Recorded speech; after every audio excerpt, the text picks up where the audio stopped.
నాకు బైబిల్ చదివిన 10 ఒక సంఘటన ఎప్పుడు నా హృదయాన్ని హత్తుకునే మాట ఏంటంటే, మన పితరులతో కనపడుతూ మాట్లాడుతూ వెళ్ళిపోయాడు.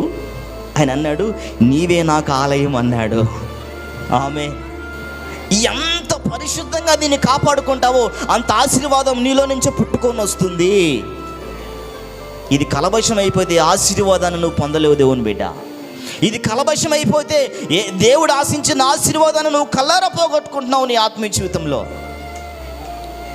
ఒక మాట చెప్పిన, ఇంతగా దేవాలయం చేసిన దేవుడు నీకేం తక్కువ చేస్తాడా?